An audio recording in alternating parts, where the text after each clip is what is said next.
ও শুধু কথা দিয়ে তোমার কথা বলা সম্ভব নয়।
অরূপ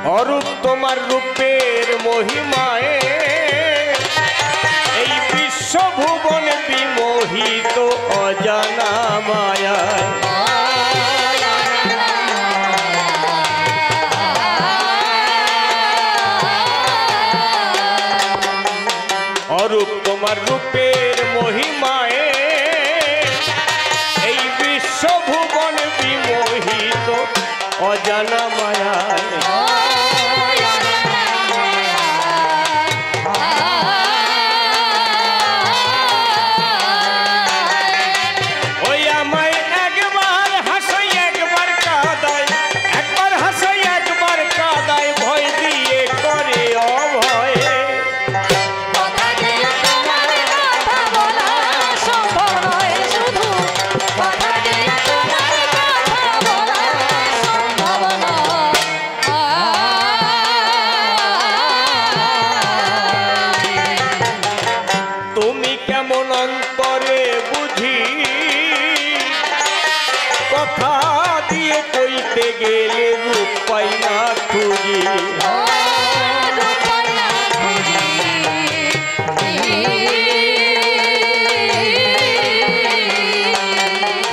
তোমাকে যা বুঝেছি আমি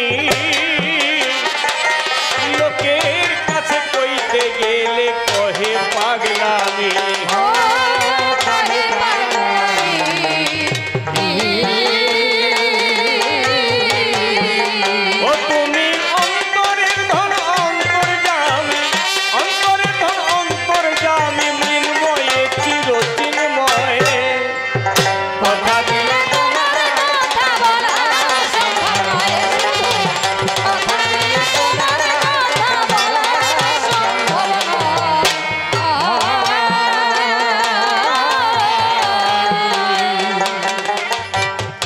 এই জগতের লোক দেখি সকলে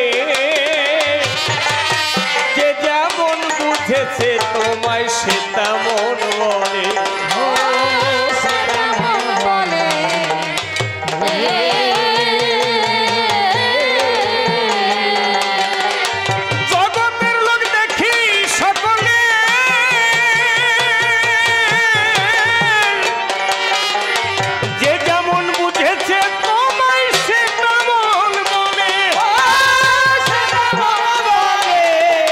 Yeah.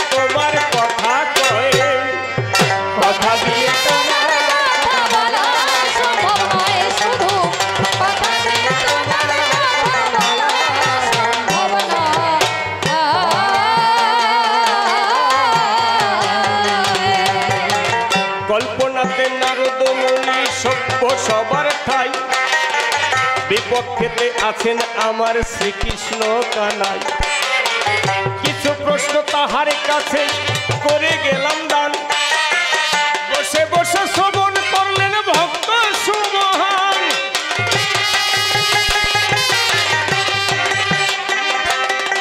সারা বিশ্বের যজ্ঞের হতা তুমি বর্তমান এই জগতে আবার তুমি যজ্ঞ করো কেন যজ্ঞের অর্থ এই জগতে তোমাকে দান করে তুমি কাকে দান করিবে বলিবে আমারে জগতের মূল তুমি বলি তোমার ঠাই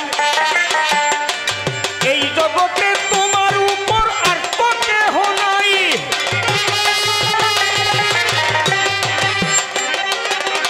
তোমার কিছু চাওয়া পাওয়া আমার কাছে নাকি আমার কাছে একটুখানি তাহা বলো দেখি যাগযজ্ঞ এই জগতে যারা যারা করে কামনা বাসনা থাকে তাহাদের অন্তরে তোমার কি বা বাসনা করিতে পূরণ আজকে তুমি শ্রীমধুসূদন একটু ব্যাখ্যা করে সবার করে বলবে তাহা যায় তোমার কাছে একটু ভালো করে শুনতে চাই ভগবান যদি ওই চাওয়া পাওয়ার ঘরে এই জগতে এসে তিনি বসত করে সাধারণ বিদ্যাপতি কোথায় আমার কথা নিও ভালোভাবে একটুখানি বুঝাইয়ে দিও কারণ স্কুল জগতে যারা বসবাস করে চাওয়া পাওয়া বাসনা থাকে তাদের ভিতরে তুমি তো মুক্ত পুরুষ করিতে বর্ণনা তোমার উপর এই জগতে কিছুই মেলে না তুমি কেন যোগ্য করো আমার কথা নিও ভালোভাবে একটুখানি বুঝাইয়ে দিও আবার যজ্ঞমগ্ন এই জগতে কাকে করবে দান আমি জানি তুমি স্বয়ং পূর্ণ ভগবান কোনো জায়গায় তোমার ওই যে অপূর্ণতা নাই কাকে অর্থ দান করিবে শনিবারে চাই সূক্ষ্মভাবে ব্যাখ্যা করে আমার কথা নেবে বিস্তারিত ভাবে একটু বুঝাইয়ে দেবে আমার অজ্ঞানতা যেন দূর হইয়ে যায় এই জগতে সবাই যেন আলোকের পথ পায় আবার তোমার দ্বারে কেন তোমার মাকে ওই যে মারে কি বা তত্ত্ব আছে ওই মারারে ভিতরে তুমি যজ্ঞ করছো ওই যে হে বিশ্বপিতা এ বা আছে কেউ বলবে কটু কথা একটা কথা বলার যোগ্যতা কারো নাই আঘাত করতে দেখে আমি মনে ব্যথা পাই তোমার মাকে তোমার দাড়ি প্রহার হইতে করে কিবা তো লুকানো তাহারও ভিতরে ভালোভাবে বিস্তারিত করতে আলোচনা তোমার কথা শুনে যেন এই জগতে সবাই যেন সেই তত্ত্ব পায় ভালো করে বলবে তুমি এসব সবাই আবার দাড়ি পাল্লার জায়গায় দেখিবারে পাই তাহার মানে আমি কিন্তু বুঝতে পারি নাই একদিকে পদ্ম ফুল রাখা বটেই আছে জিজ্ঞাসা করি করো জোরে তোমার কাছে পদ্ম ফুল দিয়ে বলো কিবা বলো হয় ভালো করে একটুখানি বুঝাবে আমায় দাড়ি পাল্লা থাকে জানি বিচারও লয় সেইখানে পাল্লা দিয়ে মাপা বটে হয় ভক্তি প্রেম জগতে করি বর্ণনা এই জগতে দাড়ি পাল্লা মোটেই থাকে না দাড়ি পাল্লা কিসের করে আমার কথা নিও ভালোভাবে একটুখানি বিস্তারিত দিও আর একটা কথাই আমি শুনিবারে চাই ভালো করে বলে যাবে ও হেসান কানাই তোমার নাম করে এই জগতে আসি এই জগতে তোমাকে বেশি ভালোবাসি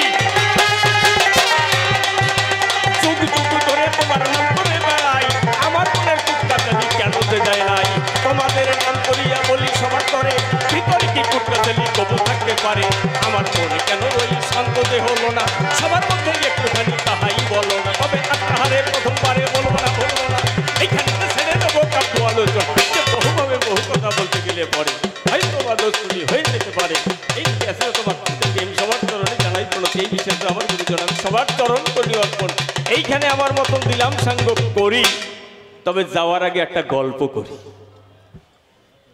কি বলবো তো নাকি আসলে ওনার সাথে কথা বলে আমার সবকিছু যায় কিনা জলে তা আমি বুঝতে পারছি না। হ্যাঁ, আর একটু পরে আসলে হতো না? তাই সে বসে পড়েন।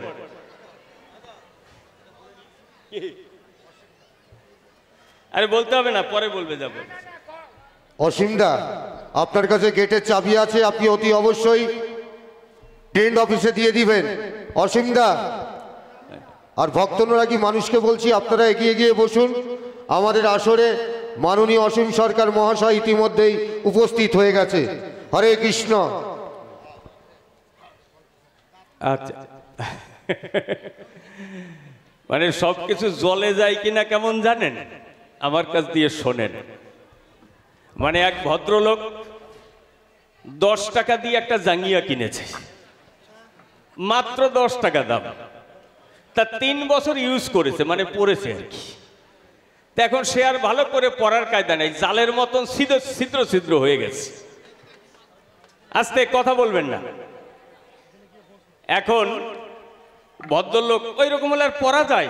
উনি 3 মাস ধোয়নি। আচ্ছা, 3 মাস যদি জাঙ্গিয়া পরিষ্কার না করে কেউ ব্যবহার করে, তার গন্ধের ঠেলায় কেউ থাকতে পারে? মানে এমন অবস্থা হয়েছে, যদি কারোর সাথে গন্ডগোল হয়, বোম মারা লাগবে না, গুলি করা লাগবে না, ওই জাঙ্গিয়া ছুঁড়ে মারলেই সেটা হাট ফেল হয়ে মারা যাবে সেই জায়গায়। এইরকম টাইপের আর কি। এখন ভদ্রলোক রাগের চোটে আর বাঁচে না মোটে।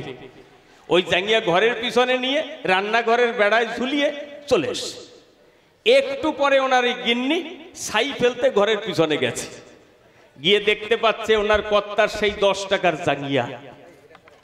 উনি করে ভাবনা, আমার কর্তার এই 10 টাকার জাঙ্গিয়া এ আমি ফেলবো না।